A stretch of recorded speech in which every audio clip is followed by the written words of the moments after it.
사실은 그냥 가볍게 생각을 했는데 무겁습니다, 마음이. 그래서 한마을에서는 시간에 정해져 있어가지고 다 자세하게 얘기하지 못하는 것들을 좀 이 시간에 좀 더 자세하게 이렇게 말씀드리고, 그리고 또 이 사무엘 상하서는 역사 기록이긴 하지만 되게 토론해야 될 부분들이 되게 많습니다. 생각해야 될 부분들, 답이 안 나오는 부분들, 그런 부분들까지도 좀 강의 끝나고 같이 좀 나눌 수 있는 그런 시간이 되면은 참 좋겠다라는 생각을 합니다.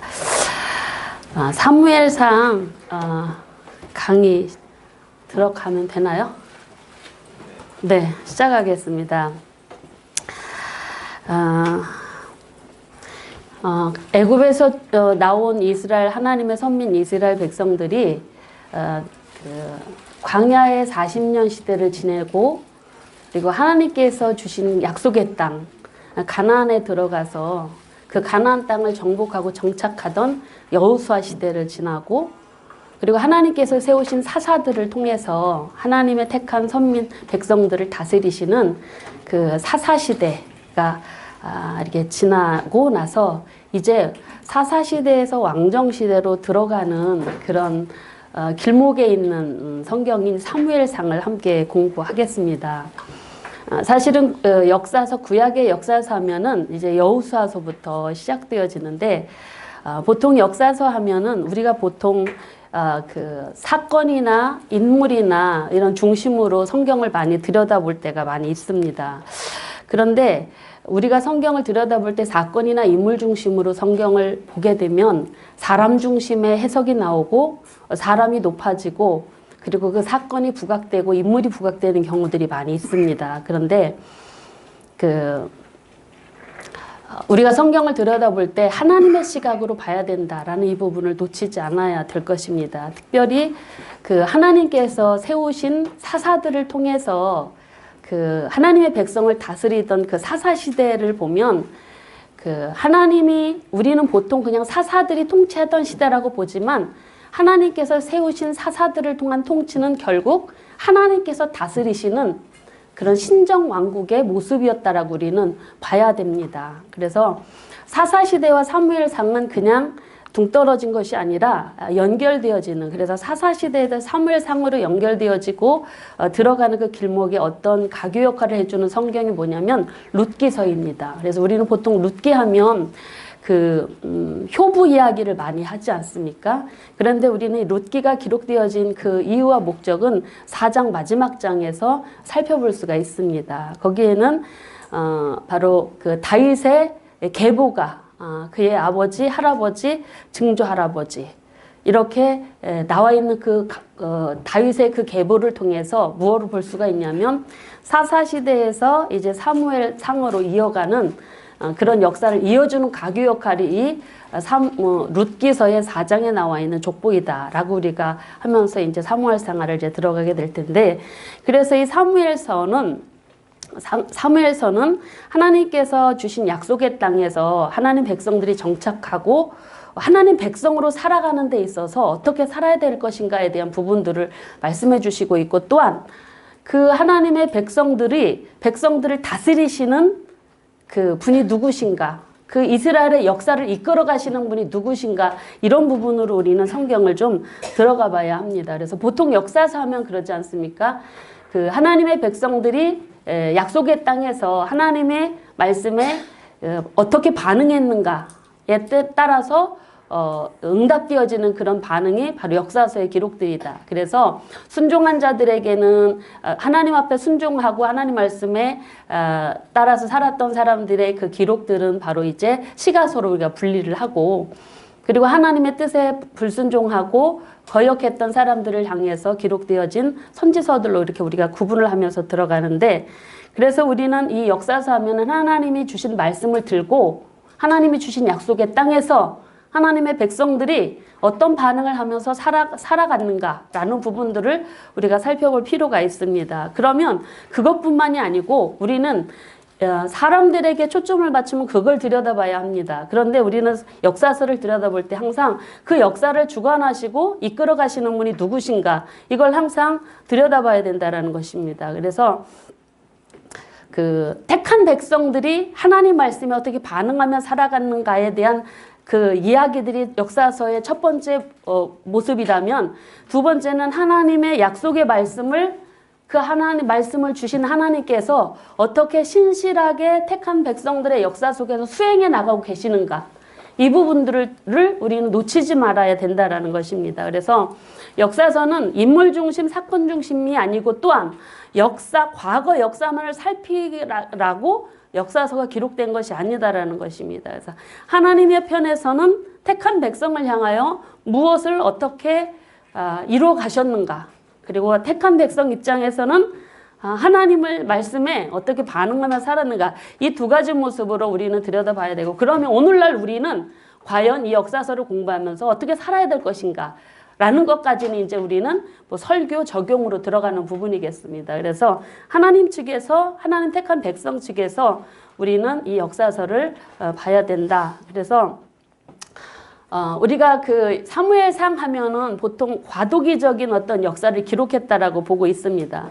사사시대에 거쳐서 왕정시대로 들어가는, 사사시대는 사실은 하나님이 세우신 사사들을 통해서 지방 분권 정치가 이루어지던 시대였습니다. 그런데 이제 왕정시대로 들어가는 이 사무엘상을 통해서는 왕정제도는 뭐냐면 중앙집권제도입니다. 왕을 중심으로 해서 강력한 군대가 형성이 되어지고, 그래서 준비되어진 군사력도 보유가 되어지고 하는 그런 뭔가 겉으로 보기에는 막강해 보이고 강해 보이는 것 같은 그런 모습이 바로 사무엘상 왕정시대를 통해서 이제 들어가게 되는데, 그래서 사사시대의 사사들의 통치가 이제 왕들의 통치로 이어져가는 그 시점에 그 사무엘상이 있다라고 볼 수가 있습니다. 그래서 사사시대의 모습들을 보면은 보통 우리가 실패한 역사 또는 암흑의 역사라고 보지만, 사실은 우리가 사사시대를 우리 하마을에서는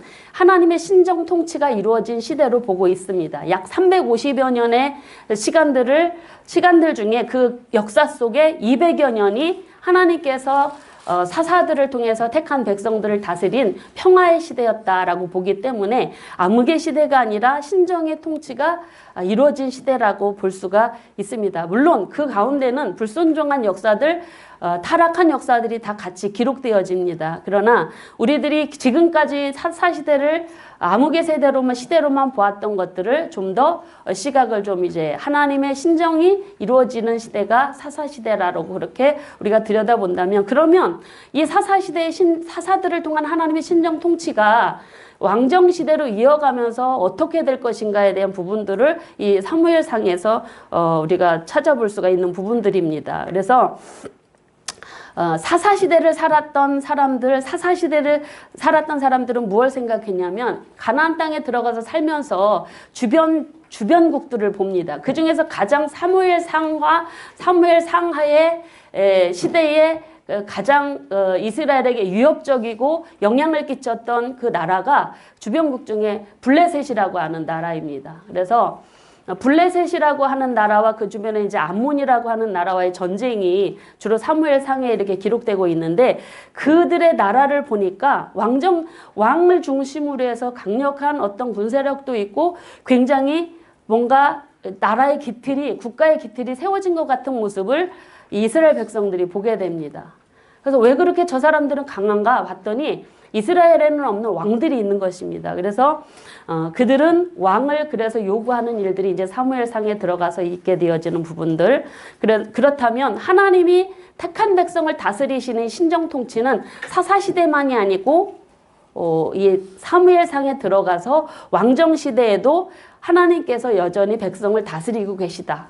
그렇다면 우리가 그 하나님을 어떻게 부를 것인가에 대한 부분들을 우리가 사사시대의 마지막 장에 보면은 사람들이 이스라엘의 왕이 없으므로 각기 소견에 좋은 대로 행하였더라라는 그런 말씀이 있는데, 그래서 사람들은 그것만 보면서 이스라엘에 왕이 없었다, 그러니 우리도 왕이 필요하다라고 충분히 이스라엘 백성들은 요구하고 그리고 그렇게 생각할 수가 있었습니다. 하지만 신정 통치가 이루어진 사사시대에도 하나님은 이스라엘의 왕이시다라는 사실입니다. 하나님을 왕으로 인정하고 그분의 말씀에 따라서 하나님이 세우신 사사들을 통해서 사사들의 말에 순종하고 그래서 하나님의 거룩한 백성으로 만들어가자는 과정이 하나님의 신정통치의 목적이고 뜻입니다. 근데 그것이 이제 사사시대에 이루어졌다면 그럼 왕정시대는 어떻게 할 것이냐. 왕정시대에도 바로 그 역사가 하나님의 통치 역사, 신정통치 역사가 이어져 가고 있다라는 부분들을 우리가 이 사무엘상을 통해서 살펴볼 수가 있고 그래서 그 부분에 대해서 우리가 또 안 되냐.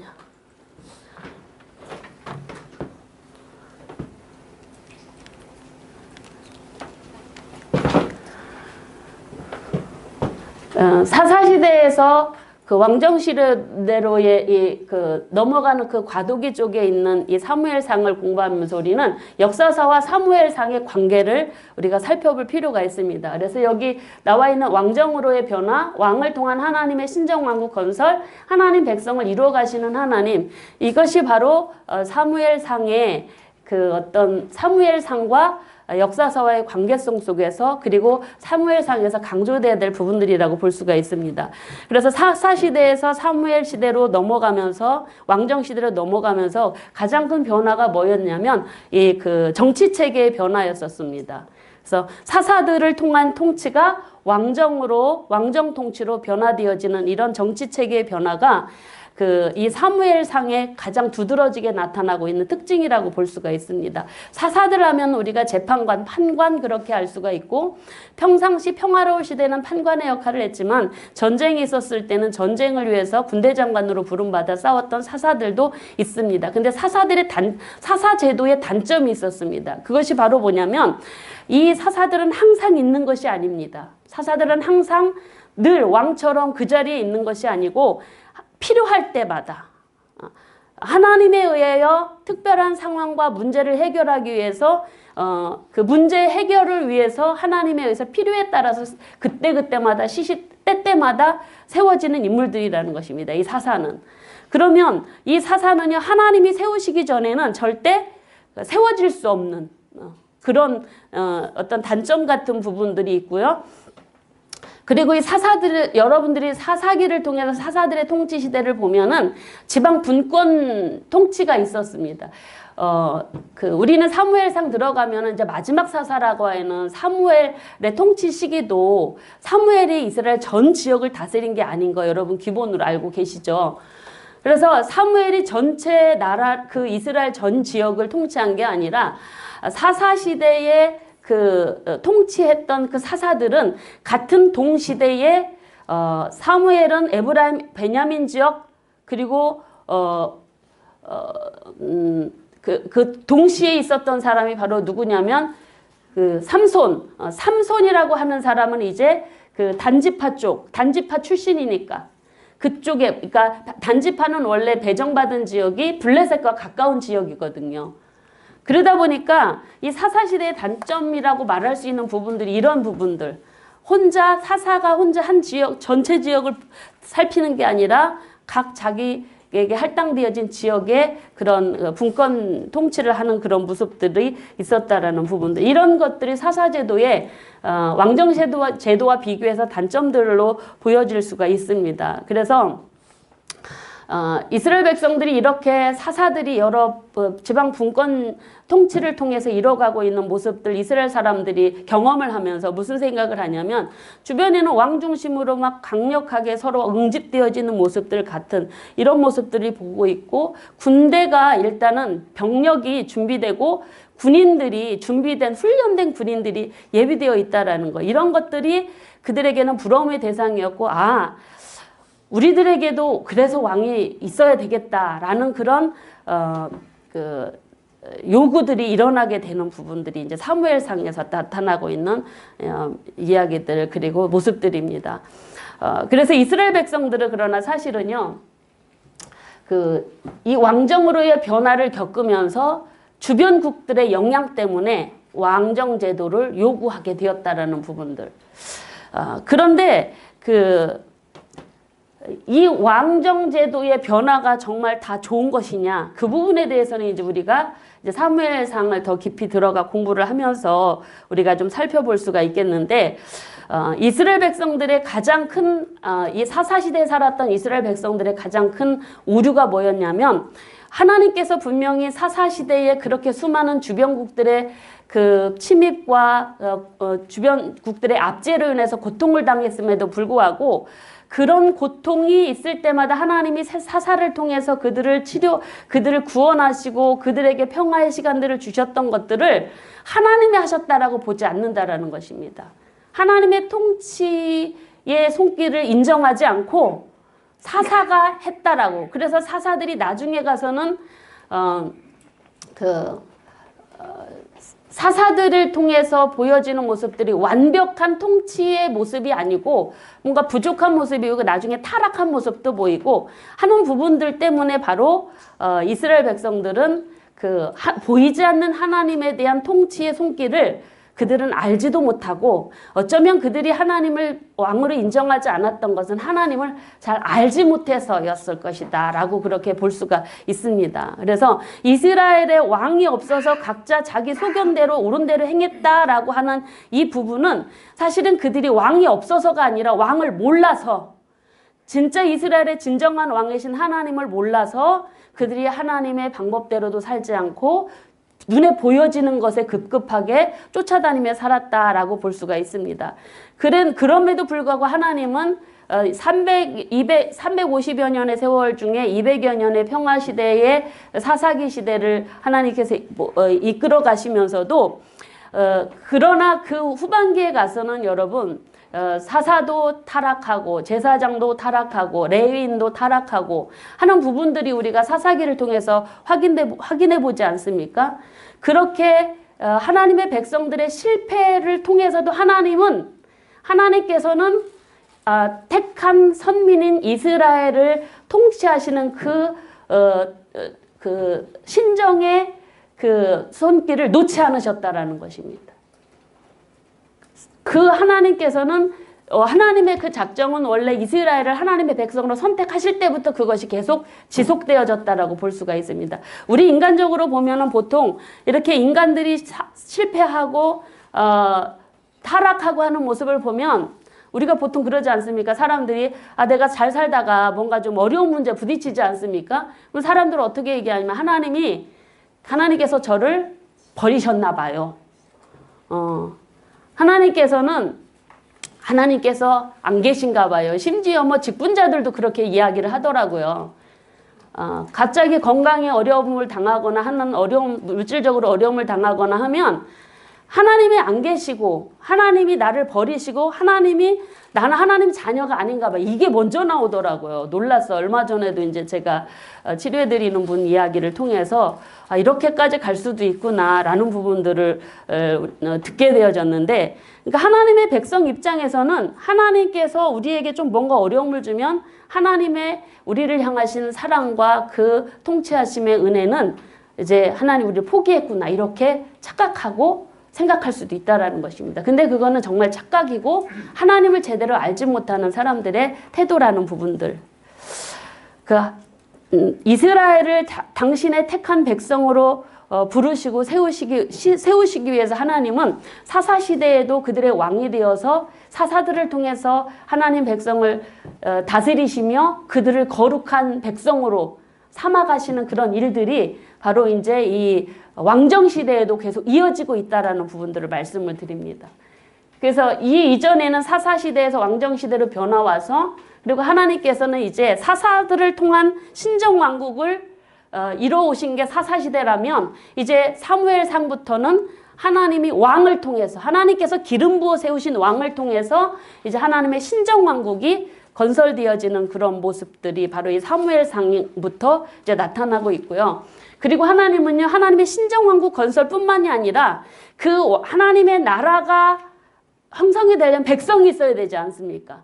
그 하나님의 다스리시는 나라의 백성답게 내가 거룩하니 너희도 거룩하라 하신 그 모습을 이뤄가시려고 바로 이 사사시대뿐만 아니라 왕정시대에도 이 하나님의 그 택한 백성을 거룩하게 이끌어 가시는 다스리심의 은혜가 지속된다라는 부분들, 이 부분들은 바로 우리가 하나님께서는 당신이 한번 맺으신 언약에는 신실하게 당신의 택한 백성들에게 행하시는 분이시다라는 부분들이 이제 이 사무엘상을 통해서 확인해 볼 수 있는 부분들입니다. 그러나 사사시대와 마찬가지로 왕정시대에도 백성들의 변심, 백성들의 변절에도 불구하고 하나님께서는 당신이 택한 백성을 책임지시고자 하시는 그 친정 통치는요, 계속 가시더라는 것입니다. 인간이 아무리 하나님을 배반하고 변심하고 변절을 해도 그러니까 하나님의 통치하심의 은혜, 하나님의 택한 백성들을 향한 기대하심이겠죠. 거룩한 백성 삼으시고자 하시는 그 기대하심이 사사시대뿐만이 아니라 왕정시대도 지속되고 있다라는 부분들. 그래서 왕을 통한 하나님의 신정, 그리고 그러한 하나님의 신정왕국 건설, 그리고 이 하나님의 택한 백성을 거룩하게 만들어 가시는 이 하나님의 신정통치가 사사시대가 이제 끝이 나고 왕정시대로 이어가는 그 전환기에 있는 이 사무엘상을 통해서 우리에게 보여주고 있는 모습들이다라는 부분들. 그래서 그 하나님의 정말 마음은 하나님이 택한 백성의 진정한 왕이기를 원하신다라는 것.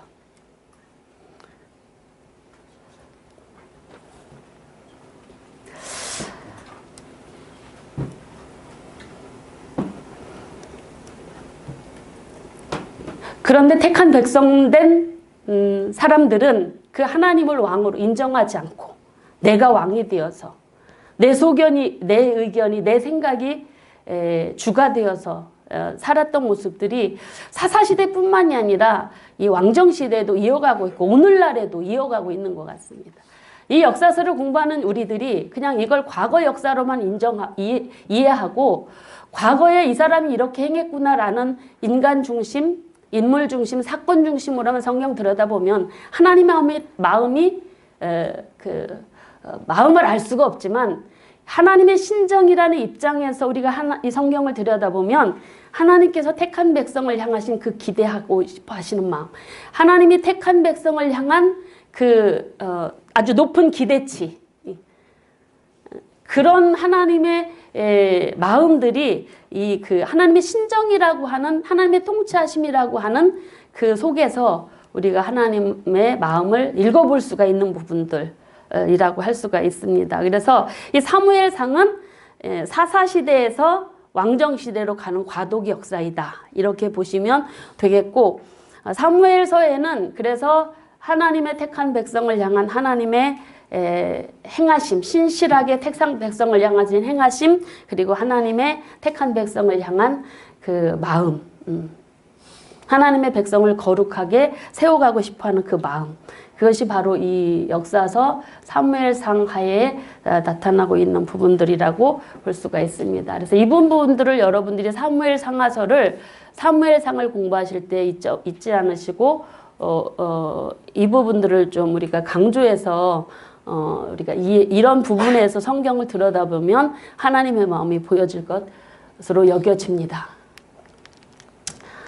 그리고 이제 들어가면 개관으로 좀 들어가 보겠습니다. 그래서 우리는 보통 하말에서 하듯이 이름 보면은 그 히브리 성경으로 보면은요, 원래 사무엘 상하가 한 권의 책으로 되어져 있습니다. 그래서 사무엘의 책들이라고 불려지는데, 이 히브리 그리고 열왕기 상하서도 마찬가지고 역대 상하서도 마찬가지입니다. 그런데 왕국 시대의 역사를 기록하고 있는 사무엘 상하, 열왕기 상하를 헬라어로 번역을 하면서 이게 하나로 묶어놓으니까 너무 분량이 많아가지고 뭘 하냐면 이걸 분리를 했습니다. 그래서 헬라어 성경에서는 하나된 사무엘서와 하나된 열왕기서를 네 조각으로 분리를 했습니다. 네 부분으로 분리를 했습니다. 그래서 사무엘상은 그래서 왕국들의 첫 번째 책들 또는 제1왕국기라고 하고, 그럼 사무엘하는 왕국들의 두 번째 책들, 열왕기상은 왕국들의 세 번째 책들, 열왕기하는 왕국들의 네 번째 책들, 이렇게 네 권으로 분리해서 헬라어 성경은 그렇게 불려지고 있다라는 부분들.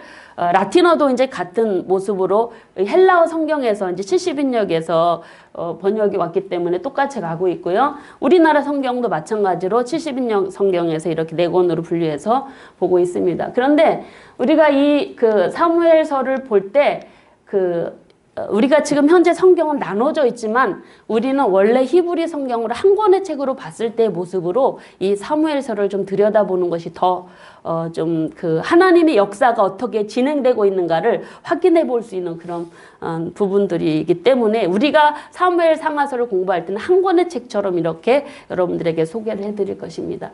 기록자는 바로 보통 전통적으로 유대 탈무드 전통에서는 사무엘이라고 그렇게 보고 있습니다. 그런데 사무엘상 25장에 보면 사무엘이 죽습니다. 그러면 그 이후에 기록들은 누가 기록했는가라는 부분들이 나와서 사무엘 단독 혼자 기록이 아니고 나단과 갓이라고 하는 선지자들이 같이 공동 기록했을 것이다라고 보고 있습니다. 왜냐하면 이 갓 선지자는요, 사무엘상 24장에 보면은 무슨 기록들이 나오냐면 다윗이 인구조사할 때 아라노아의 타작마당에 가서 하나님께 번제 드리십시오라고 한 선지자가 이 갓 선지자거든요.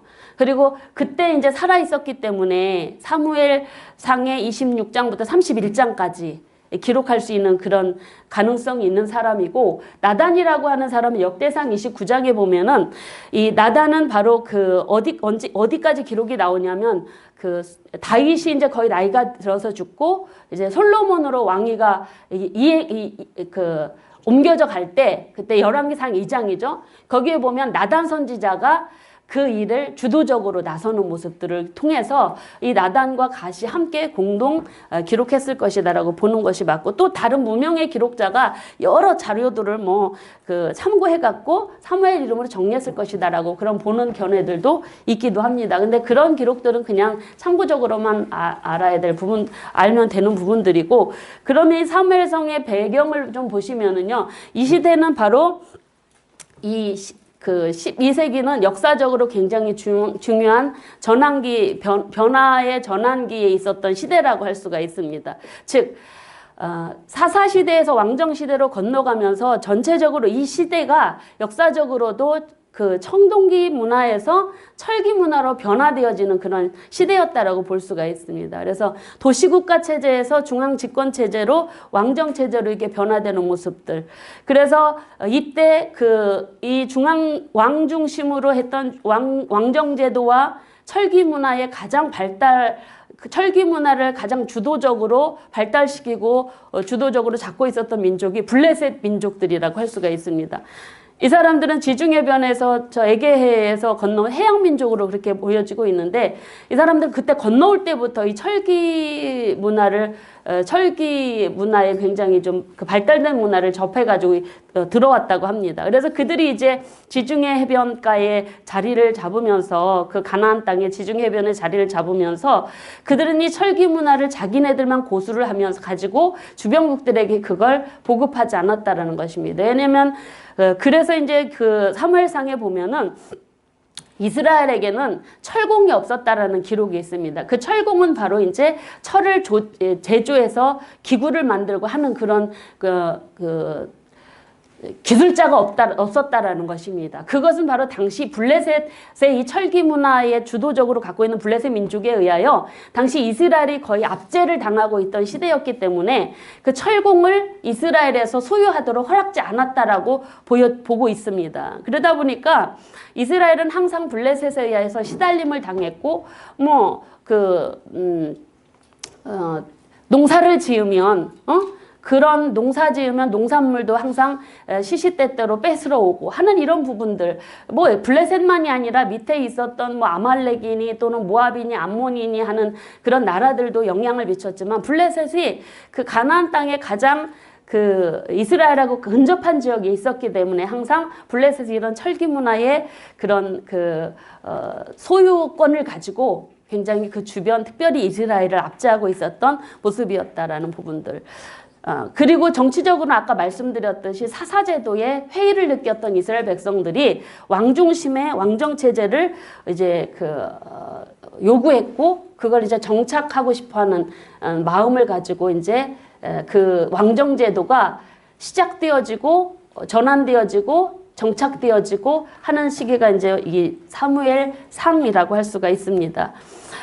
그런데 사사 시대에도 그래서 그런지 있잖아요. 사사들이 통치하던 시대에도 이 왕정 흉내를 냈던 사사들이 몇몇 사사들이 있습니다. 보통 우리가 소사사로 불려지는 그런 사사들이 그 주변국들의 그 왕정제도의 영향을 받아서 왕 흉내를 냈다라는 것입니다. 그 가장 중요한 자리에 있었던 사람이 아비멜렉이라고 하는 사람이 스스로 이제 자기 형제들 다 죽여 혼자 왕이 되고자 했던 스스로 왕이 되고자 했던 사람, 그리고 또 야일이라고 하는 사람은 뭐 성읍 30개를 다스리는 모습들, 또 입사는 정략견을 통해서 외국에서 그냥 그 외국으로 자녀들을 수출하고 수입하고 하는 일들, 그리고 입다는 또 이제 그 길라 성주의 역할들 하면서 압도는 또 손자 자식을 70명을 지도자를 세우는 뭐 그 나귀를 타는 모습들이 이런 부분들이 바로 사사 시대에도 왕정을 흉내냈던 그런 사사들의 모습이라고 볼 수가 있습니다.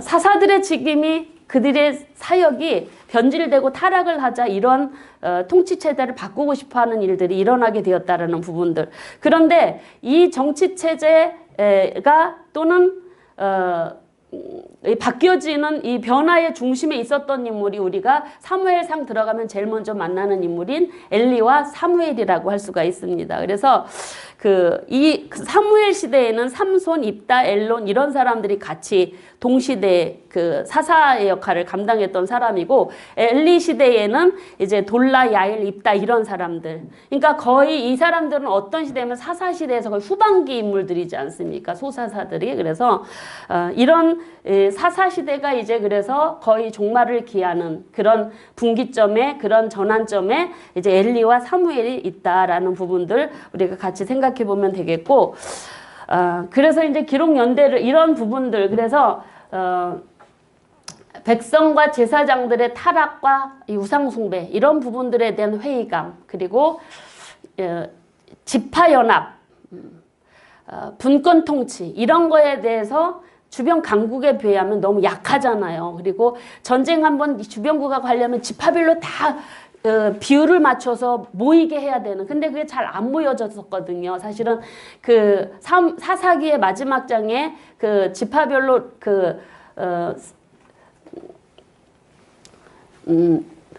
베냐민 지파가 지파별로 같이 전쟁을 할 때도 같이 함께 동조하지 않은 지역의 사람들이 있었습니다. 그 사람들이 바로 요단 동편에 있는 길랏 야베스 사람들이었습니다. 그래서 잘못한 베냐민 지파를 응징하기 위해서 지파들 다 모여라! 그랬더니 이 길랏 야베스 사람들이 안 모이는 거예요. 그래서 일단 모인 사람들끼리 전쟁을 했지만 나중에 그 응징을 해보고 나니까 나중에 그 베냐민 지파가 남자만 600명만 남고 완전히 멸절 위기에 있는 일들, 이런 부분들이 바로 이런 약한 지파연합으로 인한 강대국과 비교해서의 불안감, 이런 것들이 이제 사사 시대에서 왕정 시대로 이제 바꿔가고자 하는 그런 요구들의 어떤 원인들이라고 할 수가 있습니다. 그래서 그리고 이 왕정을 요구하는 가장 큰 자리에 있었던 인물이 바로 누구냐면 사사로서 역할을 감당했던 사무엘의 아들들이, 본래는 사사는 하나님이 기름 부어 세우셔야 됐습니다. 하나님 부르셔서 세우셔야 됐는데 사무엘의 아들들은 하나님께서 세우셨다라는 성경의 기록이 없고, 그래서 어떻게 보냐면 사무엘의 아들들을 사무엘이 그냥 자기가 혼자 나이 들어서 다 돌볼 수 없으니까 저 남방 지역의 블레셋 지역에 파견 근무식 아버지를 대신해서, 그래서 어떤 사람들은 사무엘의 아들들까지도 사사로 보는 사람도 있지만 사무엘의 아들들은 정식 사사가 아니다. 그래서 정식 사사는 사무엘이다라고 그렇게 보는 이렇게 견해들이 나뉘더라고요. 그래서 어쨌든 이런 백성들의 왕정 요구가 그 아버지를 대신해서 부엘세바를 다스렸던 사무엘의 두 아들들이 아버지처럼 청렴결백하게 백성들을 다스리지를 못했습니다. 재판을 할 때 뇌물을 받고 하는 일들이 일어나는 겁니다. 그러다 보니까 백성들이 그렇지 않아도 마음속에 요만큼 차 있었는데 사무엘의 아들들 사사라고 백성들 가운데 사무엘이 세운 그 아들들을 보니까 사무엘 보고 잘하려니 생각을 했는데 아들들이 아닌 것입니다. 그러다 보니까 그게 이제 요만큼 찼던 게 이만큼 차서 폭발이 되어진 사건이 사무엘의 아들들의 재판에 뇌물 받고 재판하는 일들, 제대로 다스리지 못한 일 때문에 왕정 요구가 이제 거의 데모 수준으로 나타나서 그 왕정 제도에 대한 하나님의 허락함이 있을 수밖에 없는 모습들이 배경이라고 할 수가 있습니다.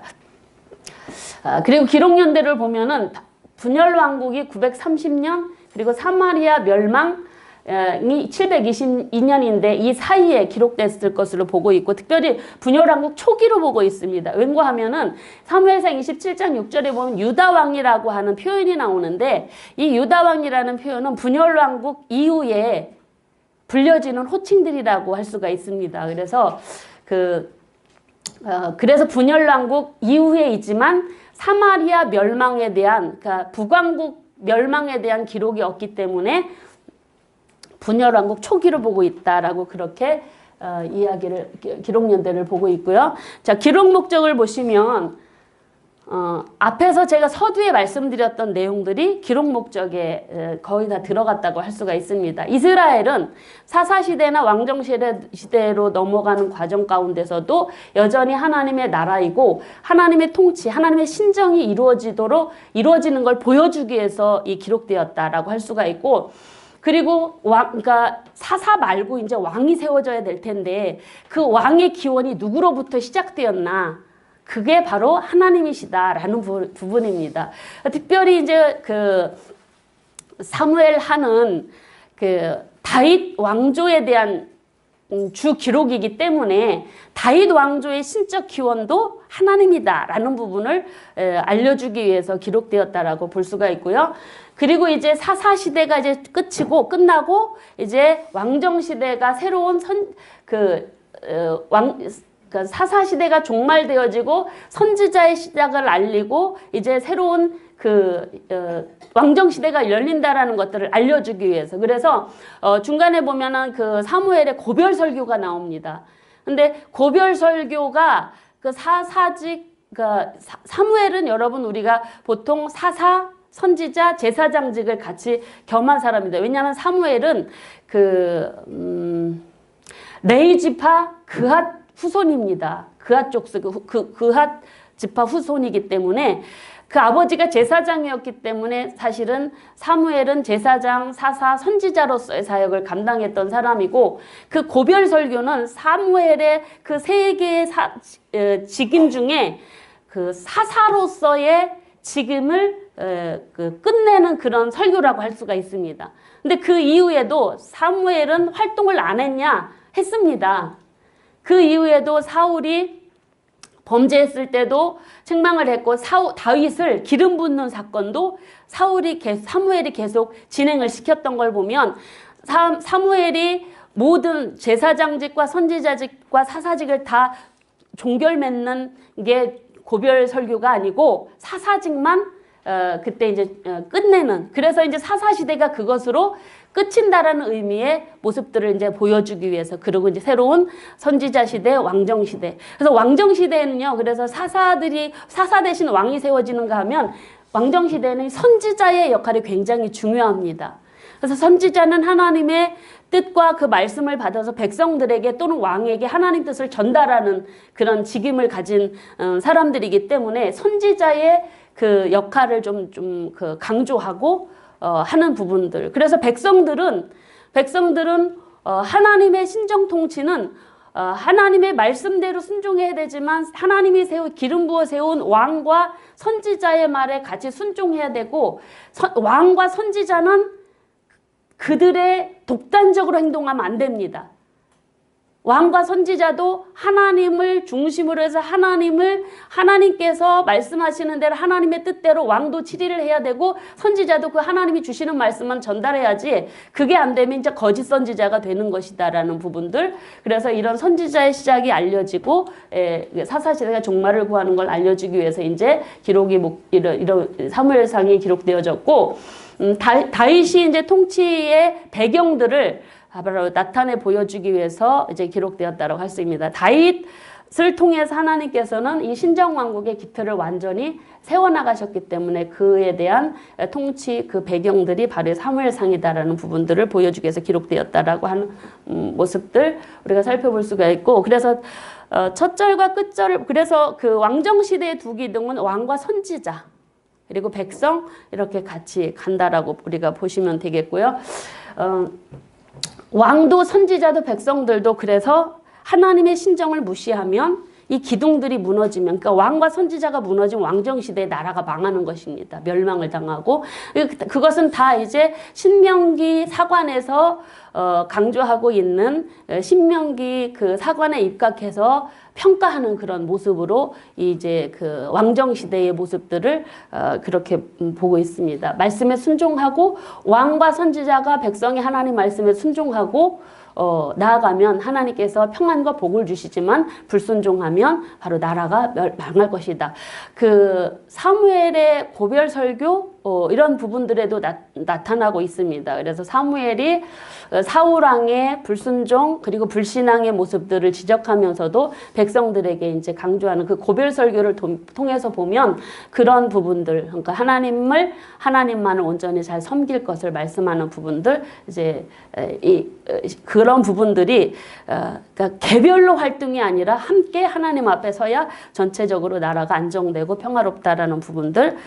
그리고 첫 절과 끝 절을 보시면 첫 절은 이제 그 엘가나 사무엘의 아버지 엄마 이야기, 엘가나를 통해서 이제 엘가나와 한나 이야기로 시작해서 마지막 끝 절은 사울 왕이 길보아산 다윗과 그 블레셋과의 전투에서, 길보아산의 전투에서 그와 그의 자녀들이 그 전사하는 이야기로 이 사무엘상이 맞춰지고 있습니다.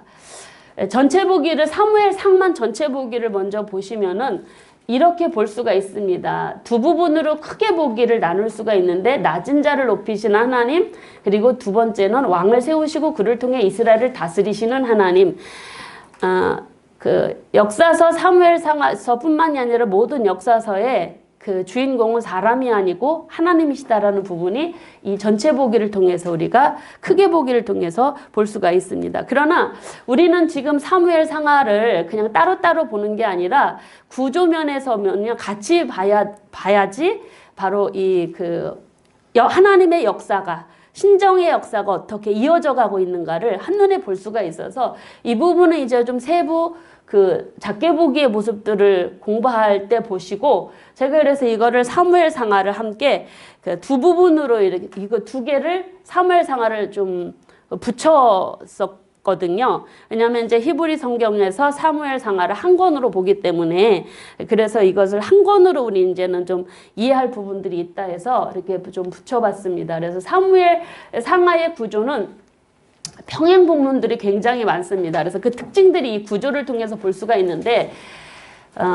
사무엘상하 전체 구조입니다. 이게 그래서 전체 구조인데, 이 낮은 자를 높이시는 하나님과 그분의 속성, 왕을 세우시고 그를 통해 하나님을 다스리시는 하나님, 이 위에 A, B가 사무엘상입니다.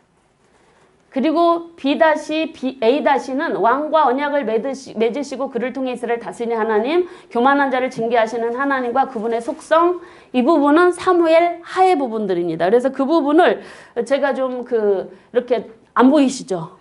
근데 그냥 여기 앞에는 사무엘상, 뒤에는 사무엘 하라고 보시면 됩니다. 그래서 좀 이 구조를 여기에서 이제 보시도록 이렇게 좀 봤거든요. 그래서 이렇게 크게 보는 그 구조입니다. 이것은 이제 크게 보기 구조가 바로 이 사무엘상이 앞부분이고, 뒤에 부분이 사무엘하, 뒷부분으로 볼 수가 있는데 이 부분들을 또 좀 세부적으로 구조를 좀 이렇게 맞춰 놓으면 그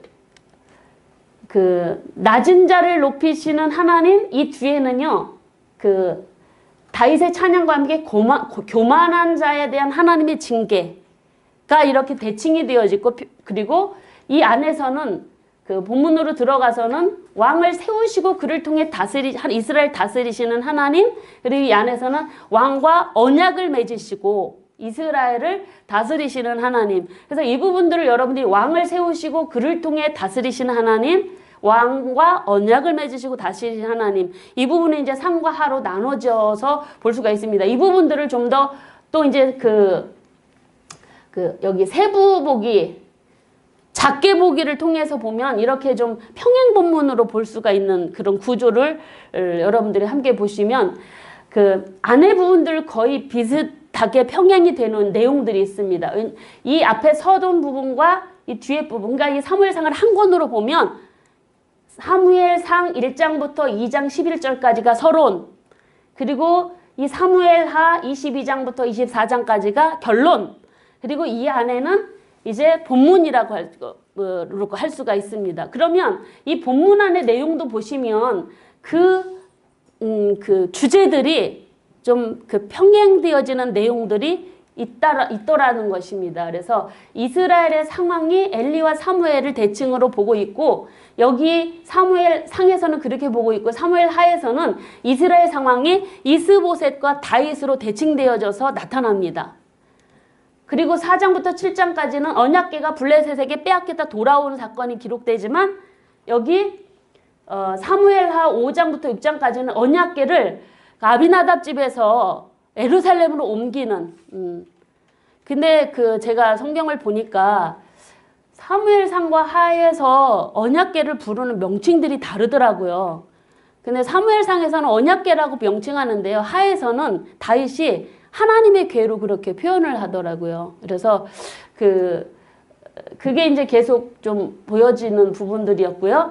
그리고 사무엘상에 여기 7장부터 12장까지 왕을 세우시는 하나님과 사무엘하 7장부터 10장까지 해서 왕과 언약을 맺으시는 다윗의 하나님과 다윗의 업적. 그러니까 왕을 세우시는 분이 이제 첫 번째 사울 왕을 세우는 모습이고 여기는 하나님께서 다윗과 맺으신 그 영원한 언약 사무엘하 7장에 나타나고 있고 역대하 17장에 나타나고 있는 부분들인데 이 부분이 이렇게 또 평행으로 나타나는 내용들이고요.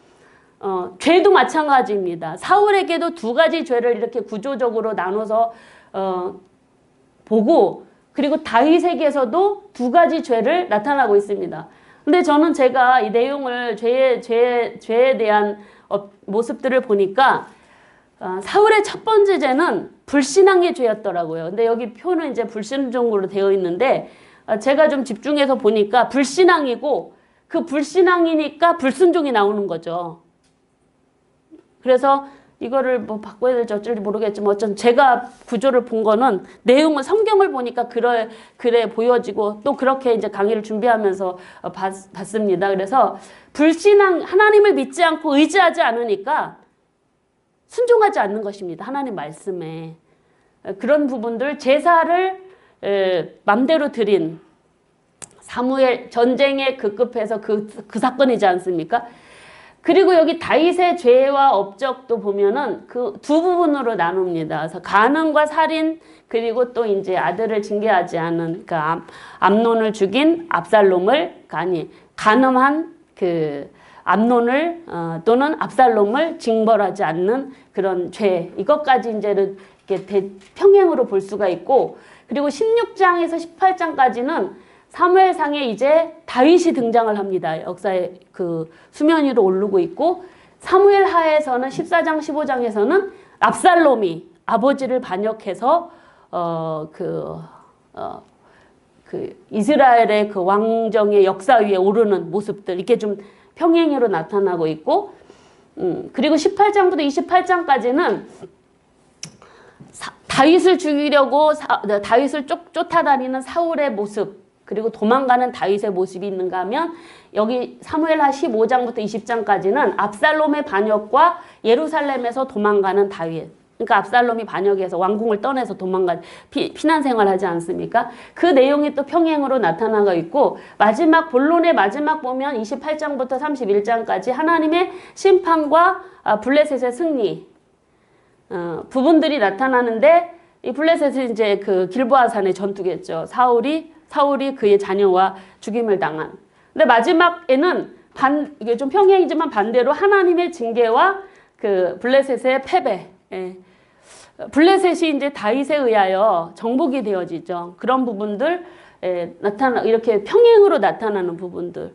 여러분들이 이제 성경을 보실 때 그냥 성경만 들여다보면 좀 어렵지만 이렇게 구조화시켜서 보면 좀 이해하기가 쉽고 그래서 이런 구조들을 이스라엘 사람들이 왜 만들었냐면 암기하기 쉽고 이해하기 쉽게 해서 이런 구조들을 만들었다라는 이야기들을 하고 있습니다. 그래서 이제 구조적인 부분을 통해서 우리가 좀 내용을 좀 전체적으로 봤으니까 그 좀 작게 보기로 좀 자세하게 좀 들어가도록 하겠습니다.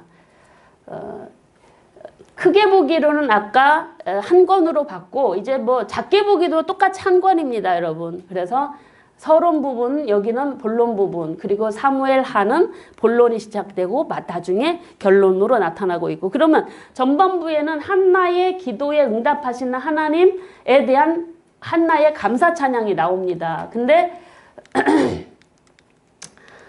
뒤에 보면은 다윗이 감사 찬양이 나옵니다. 이 감사 찬양 여기는 시작이고 한나의 감사 찬양은 시작이고 다윗의 감사 찬양은 그 마무리입니다.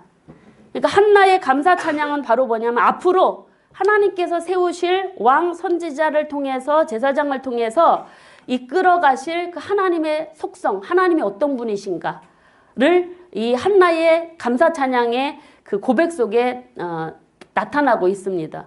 그래서 그 한나의 고백 속에 보면 하나님은 세우시기도 하고 낮추시기도 하시는 분로 그렇게 고백되고 마지막 다윗은 여기 교만함을 징계하신 하나님으로 나타나고 있는데 다윗은 바로 다윗의 감사 찬양 속에는 뭐가 있냐면 내가 일생을 살아보니 하나님께서 이 역사를 살아보니 하나님께서 그동안 하신 일들을 뒤돌아보니 하나님이 이런 분이시더라. 교만한 자를 심판하시는 그 하나님의 통치하심, 그 하나님의 공의하심에 대한 감사와 찬양의 모습들. 그러니까 이 다윗의 그 감사 찬양의 내용에 보면은 그래서 어떤 자기 경험적인 고백들이 나타나고 있습니다. 내가 극도의 환난과 고난 속에 있었는데 하나님께 기도했다. 하나님을 전심으로 의지하고 기도했더니 하나님이 그 크신 권능으로 나를 구원해 주셨다.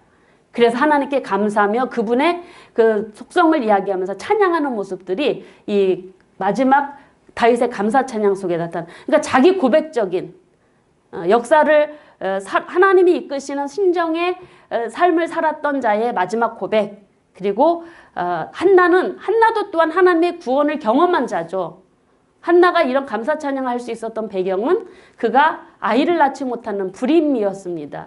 불임의 여인이 아이를 낳았고 그래서 그거에 대한 하나님에 대한 감사 찬양이 나타나고 있는데 그 한나도 자기가 경험적인 고백이지만 그 안에는 앞으로 하나님은 이런 분이시더라. 그러니까 그 한나의 고백은 뭐냐면 앞으로 이스라엘의 신정왕국, 왕을 통해서 하나님 백성을 다스리실 이 신정왕국을 이 하나님이 그 속성대로 이끌어 가실 것이다라는 그런 고백적인 모습들이라고 볼 수가 있습니다. 서론과 결론 부분들. 그래서 뭐 이 안에 여러분들은 스토리는 되게 잘 아시잖아요. 그죠? 근데 좀 우리가 성경을 통해서 더 집중하고 하나님에 대해서 더 알아가려면 이 한나와 다윗의 감사 찬양을 많이 좀 읽어보고 묵상하고 하면 하나님이 어떤 분인가를 더 깊이 알 수 있을 것 같은, 특별히 저는 제가 이제 사무엘하 이렇게 좀 들여다보면서 한나도 한나지만 다윗의 고백을 통해서 그가 하나님의 구원하시는 은혜, 하나님께서 행하신 그 일들에 대해서 그 묘사하는 그 표현들이 제가 너무 많이 그 은혜를 받은 부분들이 있었어요. 부분마다 한 주제 가지고만 얘기하지 않거든요. 그래서 그런 그 찬양, 감사 찬양의 내용들을 이건 그 스토리식의 이런 사건 전개 내용만 우리가 집중해서 보지 말고 이 한나의 감사 찬양과 다윗의 감사 찬양을 통해서 그렇게 하나님의 어떤 분인가를 찾아간다면 이 하나님이 역사를 이렇게 이끌어가지고 하나님이 이렇게 살게 하셨구나라는 고백이 아마 모든 사람들에게도 좀 그렇게 아름다운 표현을 하지 못해도 좀 우리 삶 속에서도 있지 않을까 하는 그런 생각이 되어집니다. 근데 이 두 사람의 감사 찬양 속에는 다 뭐냐면 하나님의 행하신 일에 대한 감사, 그 하나님의 높으신 능력에 대한 하나님을 높이는 이 내용들이 거의 주가 되어집니다. 감사와 하나님을 높이심. 하나님을 알면 하나님 앞에 겸손하지 않을 수 없고, 하나님을 알면 하나님의 뜻을 순종하지 않을 수 없고, 하나님을 알게 되면 그분의 마음을 모를 수가 없죠. 하나님이 어떤 분인가를 이렇게 행하심 속에서 보면 그런 부분들이 이제 이 감사 찬양 속에 나타나는 부분들이라고 볼 수가 있습니다. 그래서 이렇게 이제 보시고 좀 내용을 좀 더 자세하게 좀 들어가 볼 텐데, 그래서 이제 좀 자세하게 들어가 보기 전에 우리가 이 전체 보기를 통해서도요, 등장인물이 누군지가 딱 눈에 보입니다. 보이시죠? 한나, 그리고 엘리, 그리고 사무엘, 그리고 사울, 다윗. 네, 그렇습니다. 그래서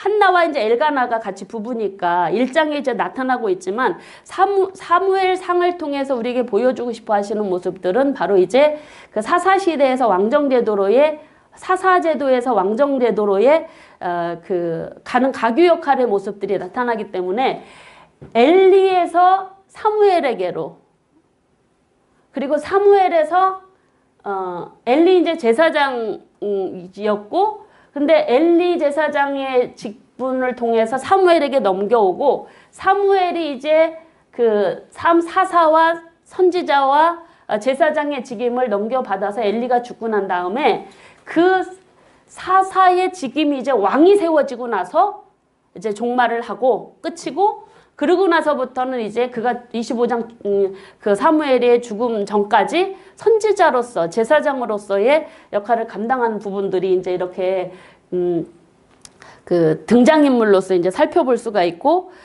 그래서 이제 주변 나라와의 관계 속에서는 그냥 거의 간단합니다. 그냥 블레셋과 암몬, 아까 말씀드린 대로 그렇게 볼 수가 있습니다. 그래서 그러나 우리는 아까 처음에 말씀드렸듯이 성경의 역사를 인간 중심, 인물 중심, 사건 중심으로 보다 보면 그 인물에 빠질 수가 있다는 것입니다. 그러나 우리는 하나님께 빠져야지 이 사람에게, 사건에게 빠졌다가는 헤어나올 수가 없습니다. 그래서 하나님께 빠져야 정신이 차려지는데, 사람이나 사건에게 빠지면 사람들이 정신이 안 차려지는 것 같습니다. 그래서 우리가 성경을 이제 그 사무엘의 주인공은 그래서 여기 나타나고 인물들이 있지만 그 사람들이 중심이 아니고 하나님이 그들을 세우시고 그들을 통해서 이끌어 가시는 신정왕국의 이야기가 사무엘서의 이야기이기 때문에, 그래서 하나님이 이 사무엘서의 주인공이다 라고 그렇게 보시면 되겠습니다. 그래서 사무엘상의 핵심을 보면 너희의 마음을 다하여 여호와를 섬기라. 이게 고별선교 중에 나오는, 사무엘의 고별설교 중에 이제 사사직을 마무리하면서 당부하는 내용에 나타나고 있는 부분들인데, 그래서 하나님께서는 이제 이스라엘의 왕이 되셔서 하나님의 백성을 거룩한 백성으로 만들어 가신 하나님이 이 사무엘상의 주인공이다라는 부분들까지 하고 5분 쉬었다가 본론 들어가겠습니다. 박수까지 안 치셔도 되는데.